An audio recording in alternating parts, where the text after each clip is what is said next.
Telugu Desam party అట్లా జనసేన ఏమైనా Johnny మాస్టర్కి టికెట్ ఇచ్చే అవకాశాలు ఉన్నాయనేది ఒక చర్చ జరిగింది. ఇప్పుడు ఇది కాదు సార్, ఇది నా ప్రయాణం ఎప్పుడు కామన్ మ్యాన్ ప్రొడక్షన్ ఫోర్స్ పెట్టినప్పటి నుంచి ఉంది సార్. టోటల్ మీద జగన్మోహన్ రెడ్డి ప్రభుత్వం ఫెయిల్యూర్ అంటారు. సార్ ఖచ్చితంగా సార్, నేను చెప్పడం కాదు సార్, జనాలు చెప్తుంది అదే సార్. పదే పదే ప్యాకేజీలని, అదేవిధంగా మూడు పెళ్లిలని విమర్శలు. నోటికి ఏది ఉంటే అది చెప్పేస్తారు సార్. ఇప్పుడు ఒక మనిషిని విమర్శించడానికి ఏం లేనప్పుడు ఏం చేస్తారు, వ్యక్తిగతంగా వెళ్తారు. చాలా మందికి ఏంటంటే ఒక మతతత్వ పార్టీ మేము దానికి ఓటు వేయకూడదు అనేది. నేనున్నంత కాలం సార్ ముస్లిమ్స్కి ఎటువంటి అన్యాయం జరగదు, ఎటువంటి ప్రాబ్లమ్స్ జరగదు సార్. వెల్కమ్ టు ఆర్టీవీ, నేను మీ గయాజ్ని. ఈరోజు మా ముఖ్య అతిథి కొరియోగ్రాఫర్ జానీ మాస్టర్ మనతో ఉన్నారు, ఆయనతో మాట్లాడదాం. నమస్తే సార్. చెప్పండి, ఒక్కసారిగా హఠాత్తుగా జానీ మాస్టర్ నెల్లూరులో ఇచ్చేశారు అంటే ఇప్పుడున్న రాజకీయ వేడిలో ఒక చర్చ అయితే జరుగుతూ ఉంది, అది కూడా చెప్తా. వైఎస్ఆర్సీపీ నుంచి సడన్గా మైనార్టీకి టికెట్ ఇవ్వడము, అదేవిధంగా మీరు పొలిటికల్లోకి సడన్గా జనసేన నుంచి రావడం, తెలుగుదేశం పార్టీ అట్లా జనసేన ఏమైనా జానీ మాస్టర్కి టికెట్ ఇచ్చే అవకాశాలు ఉన్నాయనేది ఒక చర్చ జరిగింది, అది ఎంతవరకు కరెక్ట్ అంట? సార్ ఫస్ట్ ఆఫ్ ఆల్ నేను ఈ మధ్యన నేను జనసేనలో చేరటం అనేది కదా సార్, నేను కళ్యాణ్ అన్న కామన్ మ్యాన్ ప్రొడక్షన్ ఫోర్స్ పెట్టినప్పటి నుంచి దానిలో ఒక సైనికుల్లాగా నేను ఆయన ఒక బ్రదర్ లాగా నేను ఆయన వెనకాల నేను వస్తున్నాను సార్. ఇప్పుడు ఇది కాదు సార్, ఇది నా ప్రయాణం ఎప్పుడు కామన్ మ్యాన్ ప్రొడక్షన్ ఫోర్స్ పెట్టినప్పటి నుంచి ఉంది సార్. ఆ ఫోర్స్ జనసేనలాగా మారింది, కాకపోతే కొంచెం నేను బిజీగా ఉండటం వల్ల నేను రాలేకపోయినాను. సో ఇప్పుడు చాలా నేను చూశాను, చాలామంది ఆయన్ని విమర్శించటం కానీ ఆయన్ని ఇబ్బంది పెట్టడం కానీ ఇవన్నీ కూడా నాకు కొంచెం బాధ వేసింది. అంటే మంచి వ్యక్తిని ఎందుకు వీళ్ళు ఇలా చేస్తున్నారని చెప్పి. సో ఒంటరిగా ఆయన ఈ 10 సంవత్సరాలు సార్ ఒక పార్టీని నడపడం అంటే it's not a joke sir, ఎవరికైనా అనుకుంది సార్. ఎందుకంటే జస్ట్ ఒక చిన్న కార్యక్రమం పెట్టుకుంటేనే వేలకు లక్షలకి అయిపోతుంది. అలాంటిది 10 సంవత్సరాలు ఒక పార్టీని నడపడం అంటే నిజంగా నాకు తెలిసి ఓన్లీ కళ్యాణ్ గారి వల్ల అయింది. సో నిజంగా హ్యాట్స్ ఆఫ్ కళ్యాణ్ అన్నకి. సో ఆ ఆశయాలు ఏదైతే ఉందో సామాజిక న్యాయం చేయాలి ప్రతి ఒక్కరికి కళ్యాణ్ అన్న అనే ఒక చిన్న అదే మెయిన్ అదే సార్. ఇది ఆయన దగ్గర కుల మత అలాంటి ఏం ఫీలింగ్స్ ఉండవు sir. He is very purely Indian, అంటే అందరూ బాగుండాలి. మన ఇండియన్ ఫ్లాగ్లో రంగులు ఎలా అవుతున్నాయో అలాంటి మనసు అయింది. సో అంత క్లియర్గా ఉంటుంది, అంటే వైట్ గ్రీన్, అంటే అన్ని కులాలని గౌరవిస్తారు, అన్ని మతాలని గౌరవిస్తారు. ఆయన హార్ట్లో అలాంటి ఏమి ఉండదు. సో అలాంటి వ్యక్తి వెనకాల నేను ఉండాలి. సో ఆయన ఆశయాల్ని బ్రతికించాలి. ఆయన అన్ని ఏదైతే ఆయన మనసులో ఉన్నాయో అవన్నీ పర్సనల్గా మాకు చాలా తెలుసు.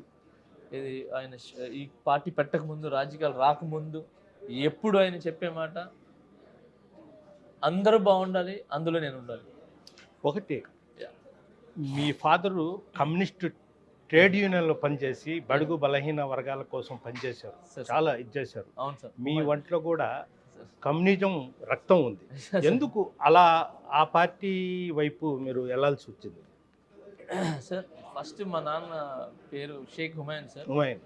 సో ఆయనకి నేను పుట్టవటం అనేది నేను చాలా గర్వంగా ఫీల్ అవుతున్నాను సార్. సో ఆయన రక్తం నా బాడీలో ఉండటం అనేది ఐఎమ్ వెరీ హ్యాపీ సార్. ఎందుకంటే ఆయన కమ్యూనిస్ట్గా ఉన్నప్పుడు ఆయన ఎన్నోసార్లు సెక్రటరీగా, ప్రెసిడెంట్గా ఇవన్నీ కూడా లారీ యూనియన్ ఆఫీస్లో గెలిచున్నారు. నేను ఎప్పుడు పోయినా కూడా ఆయన వెనకాల తిరిగాను. ఆయన ఆ ప్రాబ్లమ్స్ కానీ వాళ్ళు పడే బాధలను కానీ ఎంత ఈజీగా ఆయన సాల్వ్ చేసేవాళ్ళు, అందరినీ సమాధానం చూసుకుంటూ వెళ్ళేవాళ్ళు. అది చూస్తూ పెరిగాను. అందరూ బాగుండాలి, ఆయన సో వచ్చారన్నారే అనేవాళ్ళు. సో అందరూ బాగుండాలి, వాళ్ళ లైఫ్లు బాగుండాలి అని చెప్పి 10 రూపాయలు ఉంటే మా నాన్న దగ్గర ఆ 10 రూపాయలు ఇచ్చేసి ఖాళీ జేబులతో వచ్చేస్తారు. నాన్న మన పరిస్థితి ఏంటన్నా అని అంటే, ఆ దీవెలు ఉన్నాయి కదా, ఈరోజు నాకు రాకపోవచ్చు నా బిడ్డలకు వస్తుందని చెప్పి. సో నిజంగా నాకు వచ్చినాయి. సో నేను ఇప్పుడు ఈ పొజిషన్లో ఉన్నాను. ఖచ్చితంగా సార్ మా నాన్న చెప్పింది కరెక్టే సార్. 10 రూపాయలు ఇస్తే అది దీవెనలాగా బిడ్డలకు వస్తాయి, మనకు వస్తాయి అని చెప్పి. సో నేను మా నాన్న దీవెనతో చాలా బాగున్నాను. ఆయన చేసే మంచి పనుల వల్ల నేను చాలా బాగున్నాను. ఆ కోవకు చెందిందే కళ్యాణ్ గారండి. సో అంటే మా నాన్న ఏదైతే ఉన్నారో కమ్యూనిస్ట్ ఆ భావాలు ఏదైతే ఉన్నాయో, సో ఆ భావాలు కలిగిన నేను కళ్యాణాన్ని చూస్తున్నప్పుడు మా నాన్నగారు కొంచెం గుర్తొస్తూ ఉంటారు నాకు. ఆయన చేసే మంచి పనులు కానీ, ఆయన తీర్పులు ఇచ్చేది కానీ, ఎవరైనా ప్రాబ్లమ్స్ ఉంటే అందరిని కలుపుకోపోవటం కానీ, బాగుండండి రా, నేను బాగుండు, ఇద్దరు కలిసిపోండి అని చెప్పి ఆయన తినిపించడం కానీ. ఆయన ఈ సమస్యలు ఏదైనా ఉంటే ఆ సమస్యలను తీర్చి అన్నదమ్ములు విడిపోతే వాళ్ళని కలపటం కానీ, వైఫ్ అండ్ హస్బెండ్ ఏదైనా ఇబ్బందిగా ఉంటే ఆయన సో వాళ్ళకి మంచి చెడు చెప్పుకుంటూ ముందుకు తీసుకుంటే కానీ, సో ఇవన్నీ కూడా నేను చూశాను.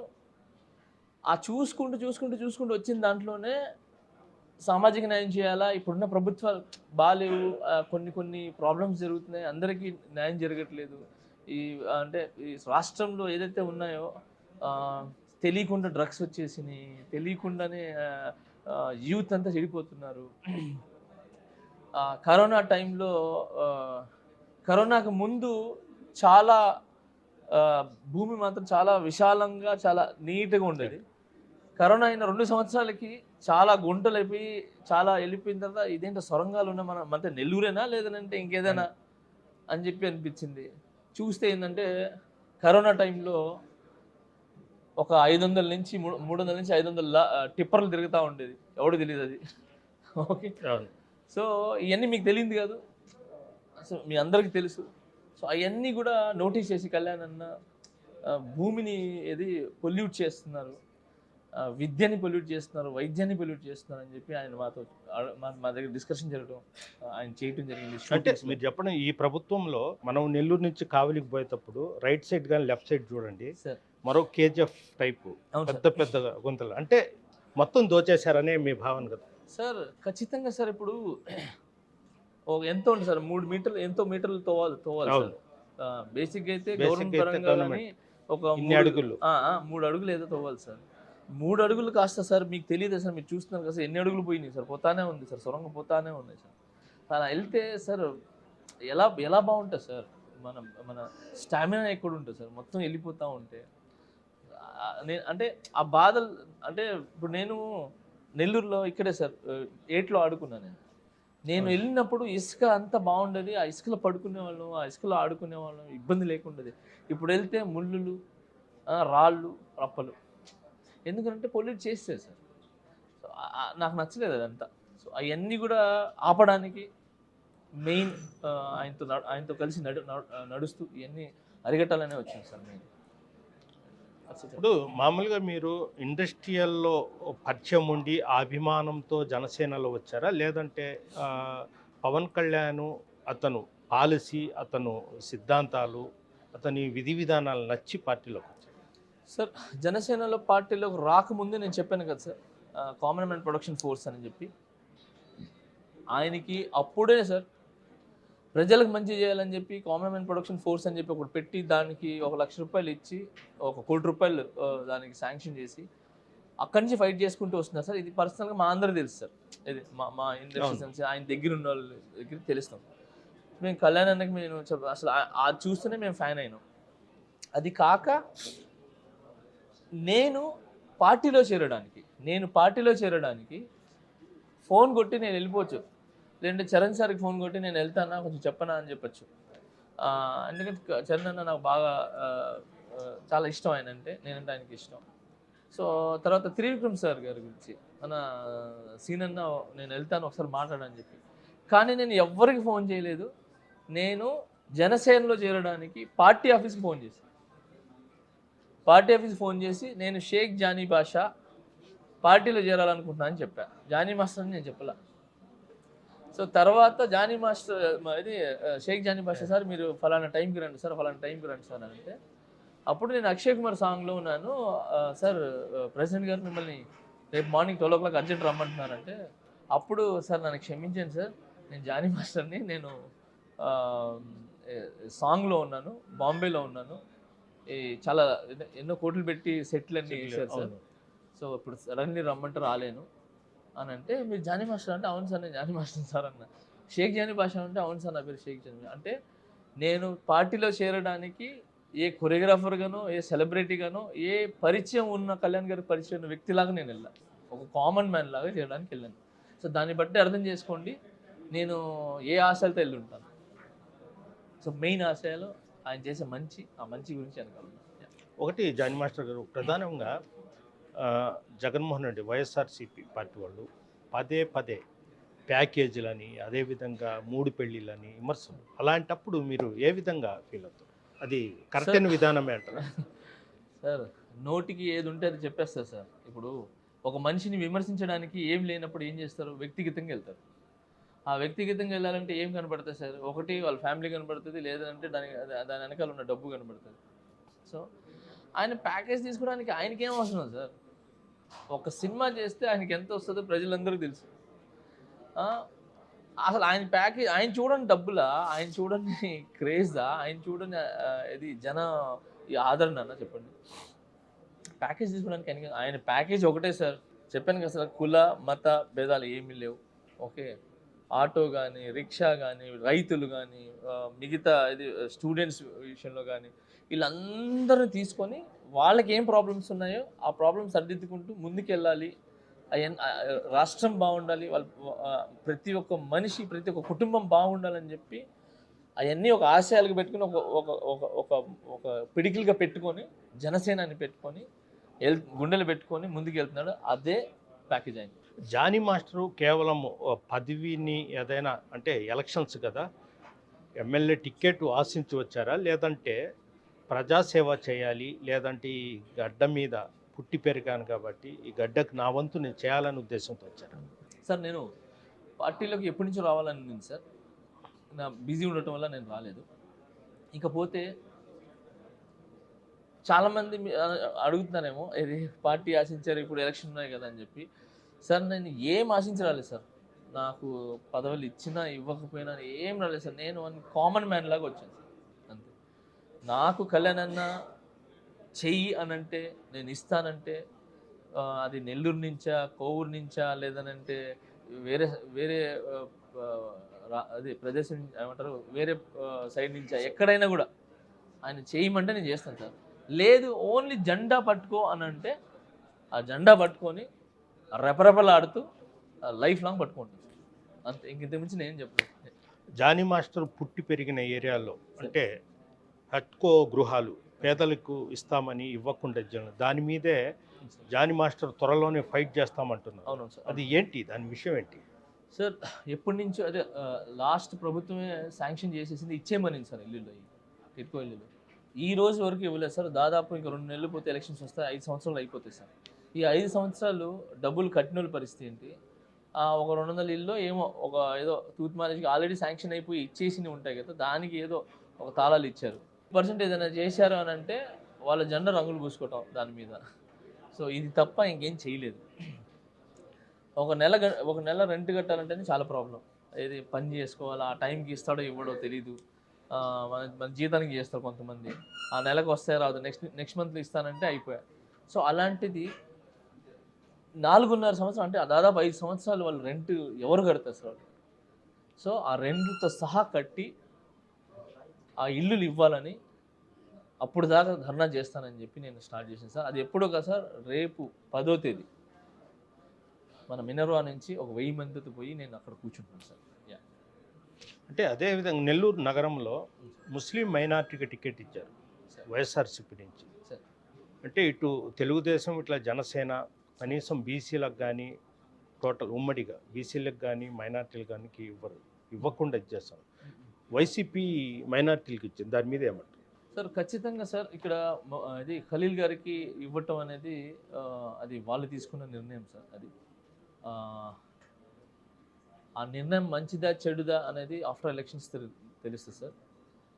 ఇంకా మన ఈ పార్టీల నుంచి అంటారా సార్, ప్రోటోకాల్ ఏదైతే ఉంటుందో ఆ ప్రోటోకాల్ పరంగా మేము వెళ్తాము. కళ్యాణ్ గారు ఏం చెప్తారు, మా అధినేత ఏం చెప్తారు, ఇది అని అంటే మేము చేస్తాం. లేదు మనకు రావట్లేదు, జనసేన నుంచి మేము చేయట్లేదు, టీడీపీకి చేస్తున్నాం అని అంటే టీడీపీ కూడా మేము అదే విధంగా ఎలా అయితే జనసేనకి అయితే ఎలా మనం చేస్తామో అలానే ఆ అభ్యర్థిని ఎవరైతే ఉన్నారో అభ్యర్థిని ముందు తీసుకుని వెళ్తాం, కష్టపడతాం, గెలిపించుకుంటాం. అంటే గతంలో ప్రజారాజ్యం నుంచి కూడా ఇక్కడ గెలిచిన ఎమ్మెల్యే గెలిచాడు ముంగుమూరు శ్రీధర్ కృష్ణారెడ్డి. తర్వాత జనసేన నుంచి వినోద్ రెడ్డి అని కూడా పోటీ చేసి ఓడిపోవడం జరిగింది. అంటే కొద్దిగా గొప్ప నెల్లూరు సిటీలో ఒక గ్రిప్ అనేది ఉంది. ఒక నెల్లూరు సిటీ కాకుండా రూరల్, అదేవిధంగా కోవూరు, ఉదయగిరి ఆ ప్రాంతాల్లో కూడా ఉంది. ఎందుకు జనసేన ఇవ్వడం అసంతృప్తితో అయితే పూర్తిగా ఉన్నారు. జనసేన పార్టీలో ఒక్క టికెట్ కూడా ఇవ్వలేదు అనే ఒక అసంతృప్తి ఉంది. ఈ విషయాన్ని అధిష్టాన దృష్టికి ఏమైనా సార్ తీసుకుని చర్చలు జరుగుతున్నాయి సార్. ఖచ్చితంగా ఇది మైనార్టీ కళ్యాణ్ గారు మాట చెప్తే తప్పదు సార్. సో ఆయన కళ్యాణ్ గారు కానీ లేదంటే టీడీపీ అధినేత కానీ వీళ్ళందరూ కూడా ఇది ఎటుపోయినా ఒక మైనార్టీ నుంచి అయితే మేము ఇస్తామని చెప్పి ఫస్ట్ గతంలో చెప్పడం జరిగింది. ఖచ్చితంగా అది ఇస్తారు సార్, అది చేస్తారు సార్. అది ఎక్కడ అని తెలియదు సార్. ఖచ్చితంగా అయితే జరుగుతుంది సార్. అంటే ప్రధానంగా మీరు నెల్లూరులో కొన్ని సమస్యలు ఉన్నాయి ప్రధానంగా అని నెక్స్ట్ అంటే జనసేన తెలుగుదేశం పార్టీ అధికారంలోకి వస్తే మేము ఖచ్చితంగా చేస్తామని కూడా హామీ ఇస్తున్నారు. అంటే మీ దృష్టికి ఎలాంటి సమస్యలు సార్ చాలా సమస్యలు ఉన్నాయి సార్. ఇది ఓన్లీ ఇప్పుడు సపోజ్ ఈ రాష్ట్రంలో నుంచి ఒక చిన్న మన నెల్లూరు తీసుకుందాం సార్. నెల్లూరులో 1-2 కదా సార్, చాలా ఉన్నాయి సార్. బీడీలు అనేది మరి చుట్టలు కట్టుకుంటూ క్యాన్సర్లు బాధపడే ఆ కట్ట మీద ఉన్న వాళ్ళ పరిస్థితి. ఆల్రెడీ కట్ట మీద ఇల్లులు ఇస్తామని చెప్పి అక్కడి నుంచి ఎక్కడో పంపించి ఏదో చేస్తామని చెప్పి ఆ పరిస్థితి. ఓకే, ఈ రోడ్లు ఏదైతే అసలు రోడ్డు సమస్య అయితే బాగానే, మున్సిపల్ అయితే అసలు బాగానే లేదు అసలు. ఏది జ్వరాలని చెప్పి ఏదనంటే పోతే కదా సార్. అంటే ఫస్ట్ ఆఫ్ ఆల్ ఒక డ్రైనేజ్ బాగుందని అంటే ఆ ఒక్క చిన్న డ్రైనేజ్ బాగుందనంటే అక్కడ దోమలు గేమలు రావు. అలాంటిది డ్రైనేజ్ సిస్టమే బాగాలేదు. దాని గురించి లాస్ట్ టైం ఎన్నో కోట్లు పెట్టి దాన్ని శాంక్షన్ చేశారు. ఏదో ఒక చిన్న ప్రాబ్లం ఏదో ఇంకో 10 రోజులు దేనికో కట్టారు సార్ డబ్బులు. అది నాకు ప్రాపర్గా గుర్తులేదు. సో ఆ డబ్బులు కానీ ఇక్కడ కట్టేస్తే అది అయిపోయేది. కానీ అది కట్టకుండా ఆపేసి అది ఎవరి మీద ఎవరి కోపంతో జనాల్ని ఇబ్బంది పెట్టారు. నాకు ప్రాపర్గా దాన్ని నేను తెలుసుకొని చెప్తాను. అది నెక్స్ట్ టైం చెప్పినప్పుడు నేను చెప్తాను దాని గురించి. సో డ్రైనేజ్ సిస్టమ్ అనేది అస్సలు బాగాలేదు. విద్య బాగాలేదు సార్. వైద్యం సరిగా అందట్లేదు సార్. సో విద్యా వైద్యం బాగుంటే ఎప్పుడు బాగుంటాం అనేది నేను నమ్మేవాడిని. సో అదే విద్యా వైద్యం ఇక్కడ లేదు సార్. సో ఇప్పుడు పైన పట్టారం లోన కట్టడం లాగా అన్నారు, నాడు నేడు స్కీమ్ పెట్టి చేశాము మేము అభివృద్ధి చెందాము అని అంటే సార్ 4 గోడలకు రంగులు కొట్టేసి బాత్రూమ్లు బాగా చేసినంత మాత్రం కాదు సార్. ఇప్పుడు వైఎస్ఆర్సీపీ జగన్మోహన్ రెడ్డి కూడా చెప్పడం ఏంటంటే మేము ఎన్నో సంక్షేమ పథకాలు అమలు చేసాము, వైనాట్ 175 ఖచ్చితంగా వస్తాం అనేది ధీమాతో సార్ వాళ్ళు మాత్రం చేసామంటున్నారు, మీరు చేయలేదంట. సార్ ఇప్పుడు నేనున్నాను సార్. ఇప్పుడు నేను ఒక చిన్న డైరెక్ట్ మీకే చెప్తున్నాను. 175 అంటున్నారు కదా సార్. ఇది 175 మేము ఖచ్చితంగా గెలుస్తామని చెప్తున్నారు కదా సార్. నాకు నవ్వు వస్తుంది సార్ దాన్ని చెప్పడానికి. సార్ ఈ ఎలక్షన్స్లో ప్రజలు ఆయనకి ఏం కట్టబెడతారో చూడండి సార్. తర్వాత నేను మాట్లాడతాను సార్. అది నా నోటితో కాదు, జరిగిన తర్వాత నేను చెప్తాను. అదేంటో అంటే ఇంటికి పంపిస్తారంటారు అంతేనా? చూడండి సార్ మీరు. నేను కదా సార్ జనాలు సార్, మీరు ఆ నెలకి శ్రద్ధ పెట్టద్దు అంటాను. మీకు ఆ నెల వరకు ఉపాధి కలిగించండి. ఇప్పుడు అమ్మఒడి ఇస్తున్నారు, ఇంకేదో పెన్షన్స్ ఇస్తున్నారు అని అంటున్నారు, అదంతా ఓకే. కానీ ఆ నెలకి సరిపోతున్నాయి. తర్వాత ఏంటి? తర్వాత ఉపాధి ఏంటి? ఉపాధి అభివృద్ధి కావాలంటే అభివృద్ధి కావాలి కదా. మీరు ఏదది జాబ్ క్యాలెండర్స్ అని చెప్పి ఎప్పుడు రిలీజ్ చేసింది? ఈ 4.5 సంవత్సరం అవుతుంది, లేనే లేదు. తర్వాత ఇప్పుడు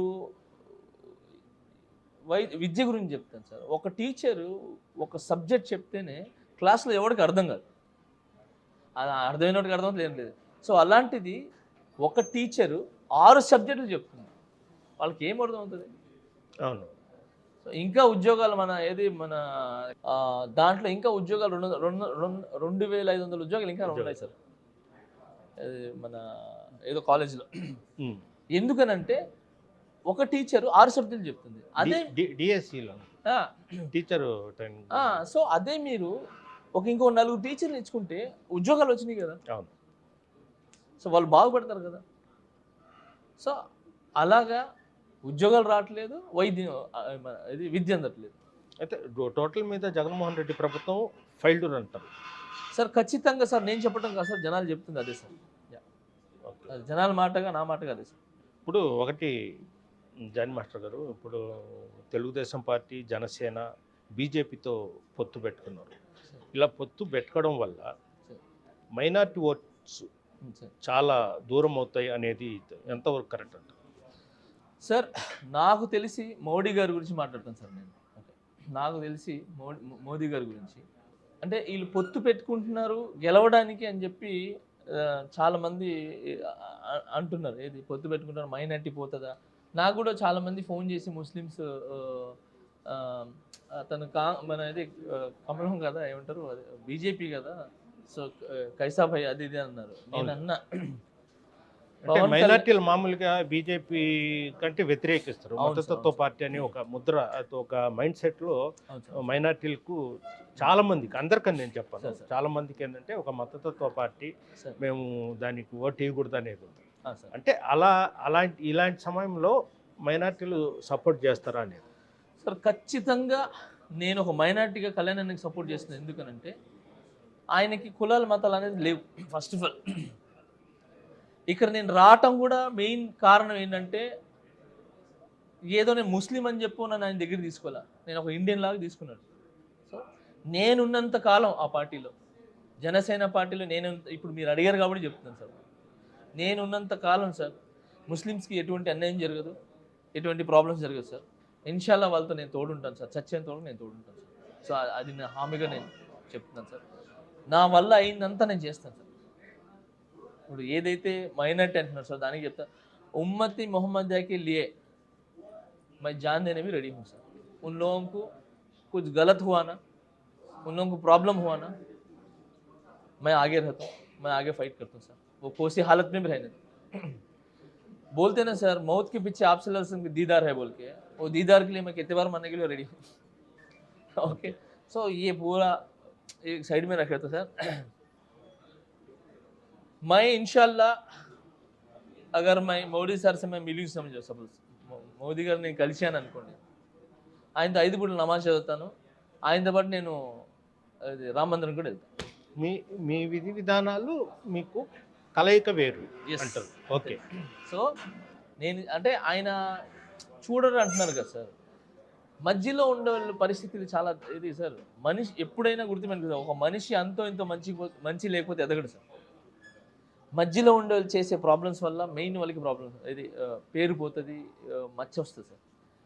సో కళ్యాణ్ గారి దగ్గర ఉన్నది ఇప్పుడు ఏంటంటే, ఒక మాటలు చెప్పాలంటే తెల్ల బోర్డు సార్, తెల్ల బోర్డులో ఒక చిన్న నల్ల మచ్చ ఉంది అనుకోండి, మనం వెళ్ళంగానే చూడంగానే ఏంటి ఆ బ్లాక్ డాట్ ఏంటి అని చూస్తాం. కానీ ఈ వైట్ బోర్డులో ఎంతమందికి ఉపాధి కలుగుతుంది, ఎంతమంది చదువుకుంటున్నారు, ఎంతమంది బాగుపడుతున్నారు అని చెప్పి ఈ వైట్ బోర్డుని మాత్రం చూడరు, రాగానే ఆ చిన్న మచ్చని చూస్తారు. సో అలాగా కళ్యాణ్ గారు దాంట్లో ఏంటి, ఎవరో చేసిన దానికి ఇది వస్తుందేమో అది వస్తుంది అని చెప్తున్నారు. ఆ మచ్చ కూడా తుడిపేసి ఆయన క్లీన్గా ఉంటాడు, అందరితో కలిసి ఉంటాడు, మైనార్టీకి న్యాయం చేస్తారని కోరుకుంటున్నా, నేనుండి చేపిస్తాను. జానీ మాస్టర్, ఇంకొకటి అంటే మీరు సడన్గా పొలిటికల్ ప్రజాసేవ చేయడం కోసం, అదిగాక పవన్ కళ్యాణ్తోనే ఉంటానంటున్నారు. మీ ప్రొఫెషనల్ అంటే ఇండస్ట్రీలో మీకు ఇబ్బందులు వచ్చే అవకాశాలు ఉన్నాయి కదా, దానికి ఎట్లా సార్? ఇండస్ట్రీ పరంగా నాకు ఏం ఇబ్బంది లేదు సార్. ఎందుకంటే నేను అందరు పిల్లవాడిని, డైరెక్టర్లు కానీ, ప్రొడ్యూసర్లు కానీ, హీరోలు కానీ, కెమెరామ్యాన్లు కానీ, ఎవరితో అయినా కూడా నాకు ఎటువంటి ప్రాబ్లం లేదు. నేను రాజకీయాలకు రానిండి రాకపోనిండి ఒక 10 సంవత్సరాల నుంచి నేను పోయి 10 సంవత్సరాల తర్వాత నేను వెళ్ళినా కూడా నన్ను గుండెలు హత్తుకొని నాకు పని చెప్తారు సార్. అంటే ఇండస్ట్రియల్లో ఇప్పుడు రకరకాల పార్టీ వాళ్ళకి సంబంధాలు ఉంటాయి, డైరెక్టర్స్ కానీ ఇదే కానీ, అలాంటప్పుడు మీకు అవకాశాలు ఇవ్వకపోవచ్చు కదా అని.